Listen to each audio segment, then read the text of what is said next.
Shalom Bapak Ibu dan jemaat yang dikasihi Tuhan Yesus. Kiranya damai sejahtera Kristus beserta kita semua.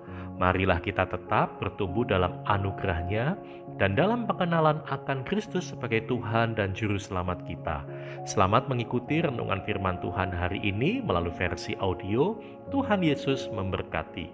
Renungan hari ini, Rabu 16 Juni 2021 dengan judul Mengasihi dengan Tulus. Bacaan kita terambil dari Injil Lukas pasal 22 ayat 47 sampai 48 yang berbunyi demikian.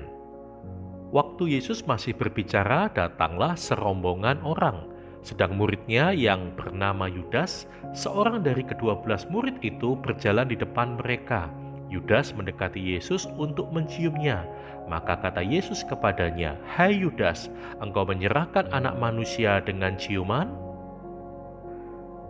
Bapak, Ibu, dan saudara sekalian, suatu kali seorang cucu bertanya kepada kakeknya yang selama bertahun-tahun mengasihi dan merawat istrinya yang menderita Alzheimer dan tidak mengingatnya lagi.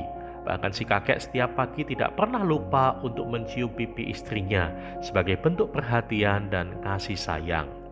"Kek," kata cucunya, "mengapa kakek begitu mengasihi nenek, padahal nenek sudah tidak bisa lagi mengingat kakek? Bahkan nenek tidak tahu apa yang kakek lakukan selama bertahun-tahun ini kepadanya."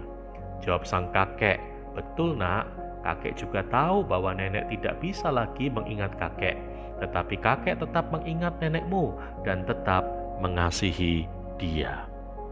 Salah satu ekspresi emosional untuk menunjukkan rasa persahabatan atau cinta kasih sesama manusia adalah dengan mencium pipi, atau dalam bahasa sekarang lebih dikenal dengan bahasa cipika-cipiki. Kedatangan Yudas di Taman Getsemani bersama orang-orang suruhan imam besar bukanlah kedatangan dengan maksud yang baik, sebab Yesus telah mengetahui rencana Yudas bersama majelis agama Yahudi. Niat Yudas mendekati Yesus mau melakukan kebiasaan para murid di kalangan Yahudi, yaitu menghormati guru, yakni memeluk leher dan mencium dahinya. Ketika Yudas mencium Yesus, mungkin para murid berpikir bahwa ciuman Yudas adalah ekspresi kasih seorang murid kepada gurunya. Yudas bisa menipu para murid dengan sandiwaranya, tetapi ia tidak bisa menipu Yesus. Yesus tahu bahwa ciuman Yudas tidaklah tulus. Ciuman ini bukan lahir dari hati yang penuh cinta, melainkan lahir dari keinginan akan uang dan popularitas semu. Yesus tahu kemunafikan dan kepura-puraan Yudas. Ciuman Yudas bukan tanda kasih, tetapi sebuah pengkhianatan. Suatu tindakan licik dari Yudas mengingatkan kita dengan ungkapan musuh dalam selimut, padahal tindakan ini juga telah diketahui oleh Yesus sendiri. "Hai Yudas, engkau menyerahkan anak manusia dengan ciuman?" Yesus menegur kepura-puraan Yudas. Teguran Yesus menunjukkan bahwa keputusan yang diambil Yudas bukan keputusan seorang murid Kristus yang sejati. Bapak, Ibu, dan saudara sekalian, kasih adalah dasar yang utama sebagai orang percaya. Yesus sendiri memerintahkan kita untuk saling mengasihi.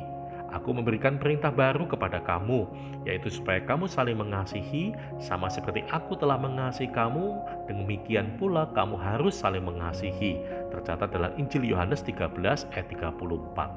Kasih harus dibangun dari hati yang tulus dan murni, bukan dibungkus dalam kepura-puraan dan kemunafikan. Khususnya di masa-masa sulit seperti ini, kita mungkin banyak berbagi kasih kepada orang lain, namun pastikan kita melakukannya dengan tulus. Amin.